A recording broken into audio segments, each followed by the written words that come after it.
That sound, that feeling, that flight. That's not luck, that's compression. And once you understand this, irons stop feeling random because pure contact isn't about swinging harder. Compression simply means the ball gets trapped between the club face and the turf. The club strikes the ball first, then the ground. When that happens, the ball launches higher, spins properly, and travels further without extra effort. Posture sets your balance, weight forward, and a straight lead arm controls your low point.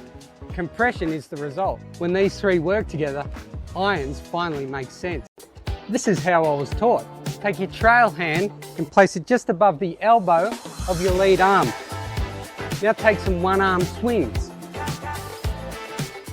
This drill has two distinct benefits. It gives you the correct feel and motion for where you want to keep your lead arm, helps you to keep width on your swing and not draw your arm back on the inside. This drill trains compression without overthinking.